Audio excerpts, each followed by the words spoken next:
Please like this video and subscribe to the channel. It just helps out the growth of the channel. It helps me get more viewers. It also helps me get more motivated to make these videos and not start postponing. Like, this video has been super long overdue. So, and maybe slap in some comments in the comment section. I always appreciate it. I read every single comment always. And thanks in advance. Yo, what is up, guys? A long overdue video I wanted to make long time ago. A question I get quite sometimes: what should I farm, what should I focus on, that kind of stuff. Well, this video is the top 3 dungeons to farm to increase your dungeon time. So as you can see here on the left, I have pretty fast times for giants, dragons, necro, SF. This one is kind of cheated because this is not like a 100% team.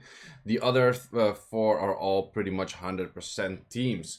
So what do you focus to actually get those kind of teams? And it's always good to first focus on getting faster runs and then starting focusing on like doing other stuff like RTA, or like RTA is pretty far end, but doing like guild siege, that kind of stuff. It's always good to have like a good base to farm. Sure, you're gonna be like, oh, but I'm wasting all my crystals too fast anyways. Well, if you have more time than you can spend your crystals, then, or you have more time there and you already spent all of your crystals, then maybe this is not really for you. But also, then again, if you spend all of your crystals, you can just close the game and do something else. So it's always useful to have the fastest dungeon times possible if they are like near 100% or preferably 100% success rate. First, I have the top 3, but I have one honorable mention, and this honorable mention is also one thing.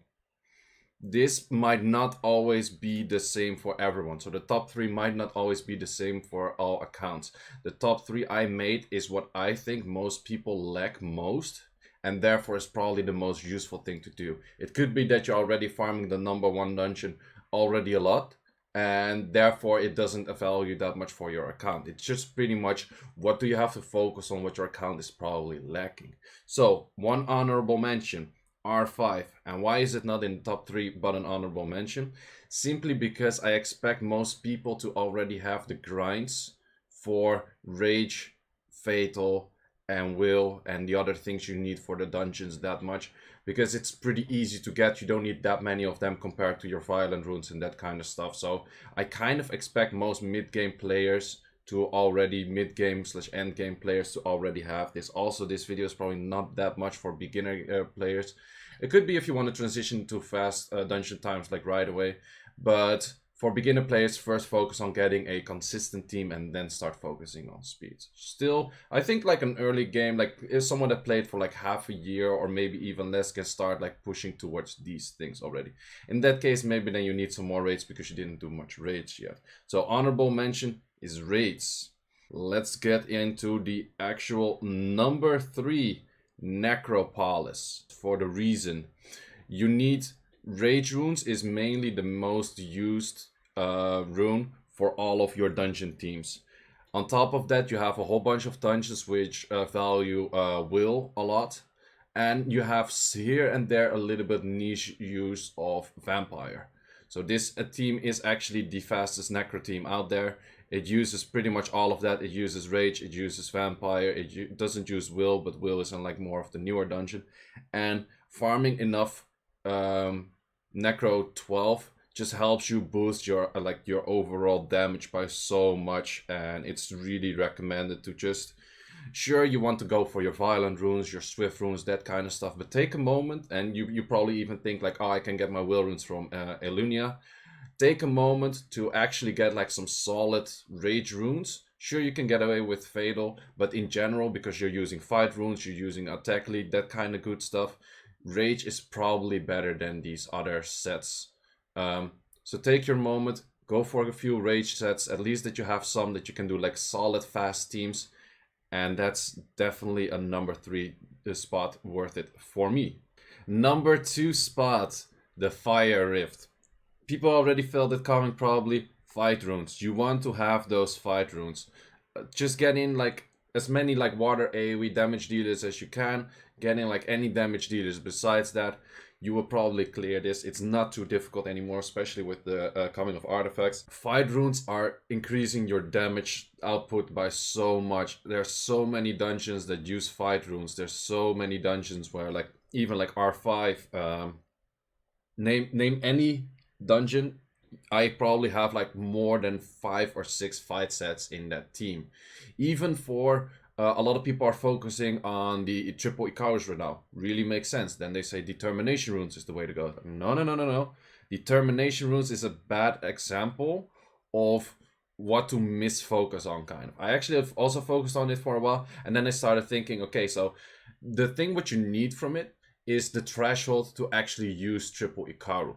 But the moment you're at the threshold, you don't get any speed increase from throwing more determination runes. It's like, yeah, but I can use like more different runes with higher stats. Technically, yes, but any determination rune only works for an Ikaru. So you have 3 units max that make value of the determination rune. If you have a fight rune and you're running the third triple Ikaru team, there's 4 units that benefit from fight, because the Ikarus benefit from fight and the Verdiheal benefits from fight. If you're using the team you just saw in Necro, the Lucian is benefiting from fight, the Astar is benefiting from fight, and the triple Icarus are benefiting from fight. So that's a 5 against 3. You can do the odds. That's why fight runes are better. Sure, it's good to have your threshold, but I'm talking about faster dungeon teams. Fire Rift is number 2, and you're just crafting your fight runes. Do you need like an insane amount of fight runes? No, you don't need that. These are like legitimately all my fight runes I have. It's not an insane amount, but it's just good to have like a few sets, like 1 or 2 sets that you think like, okay, we got some nice speed over here. You got like 1 or 2 like good damage runes like this. That's pretty nice to have. I have one that's actually pretty good over here, like something like this. Sure, it takes a good time to farm all of those, but it's actually worth it, and it's an investment now, and it's really gonna pay off in the future. And sure, you don't have to go like super all in on it for like many months, but I would recommend, if you haven't done it yet, just farm fight runes for a month straight. Sounds boring, sounds stupid, or anything like that, but farm it for a month straight. Another option to do is anytime, like normal dungeon runs are what, like 6 minutes for 10 to like 10 minutes for 10, I would say, for most people. But the rift, the fire rift, and also you need of course the light rift, are probably gonna take like 15 to 20 for most people. You can't really speed them up because you're just facing the groggy state. There's the X amount of turns you have to go through and that kind of stuff, so the runs are actually long. So if you can't look at your phone for like 20 or 30 minutes, but you can still have your phone on, that's the moment you probably want to run those kind of dungeons. So that's the number 2 spot. And then the number 1 spot, and it's mainly number 1 because I think many people have not focused on this yet and have not seen the potential of this yet, but it is Steel Fortress. And it might be pretty weird that you're like, okay, why specifically Steel Fortress and not just artifacts in general? Like, isn't it better to go like crit damage skill 1, 2, 3 for like whatever units you're using? Sure, they're pretty good, but the main thing is, let's say you already have 200% crit damage. You make that 210. That's a minor increase because you're already doing 100% damage. So you make out of 100% damage, you make that 300%, and then you do, instead of 300%, you do 310. That's a mediocre increase. That's not that much. Also, yeah, sure, you can get more than like 10%, but in general, it's a decent increase. Yes, it's good to farm with. Could have been another honorable mention as well. Possibly. If you haven't yet, it is recommended. But what is that good about SF? So let's look at some of my my dungeon teams and some of my artifacts, and there we can see why it is actually good. So let's say you have issues with killing the golems in giants. You just add an artifact of 7% extra damage on water. So what you really want to focus on is an attack base with damage on X. And there's a lot of like, sure, this makes really sense, like, hey, wind damage on water makes sense, but you have some that make a little bit less sense. For example, we have dark damage on water because Crow needs damage on water if he's used in giants. It's like, but what if you use your Crow somewhere else? Well, in my opinion, you should be farming 1 dungeon at a time for an X amount of time. So if you do, like, let's say I'm doing giants for 2, 3, 4 weeks, 5, maybe even more, it's really beneficial to put that 1 artifact on it and then just go to the next dungeon. Let's say the next dungeon we're doing is gonna be SF. So we use Crow in SF. Then we switch out, we go attack, yes. And then we want to do damage on wind. Boom, what do we have? We have a 9%, nice. So that's the kind of stuff you're focusing for. 9% of your total amount of damage is an insane amount of damage boost. And it helps out a lot. Let's say we use Crow in PC. I probably have something for that. Boom, 11. Oh, it's actually a nice one. This one is the one I was using before. And it's actually, this is a blue artifact. This is legit a blue artifact that is 2 times, not even a max roll. So people that are selling all their blue artifacts, stop selling your blue artifacts, especially attack base with damage on X, like X element damage on X element. Keep those blue, because if you roll a 12, it's insanely good for your dungeon teams. So I have a few more examples of that. Sure, you gotta like focus at some point, like, oh, okay, what do I actually use that much? Even for your BG5, you have like damage on light, damage on dark, and it's not like the most logical as like, oh, wind counters water, so I have wind on water damage, water on fire damage, and fire on wind. No, sometimes you use, for example, let's look at my SF team itself. SF team, I'm using 2 wind unit, or I'm using 1 wind unit. Do you have damage on wind? Of course you do. Do you have damage reduced from wind? Also pretty nice as well.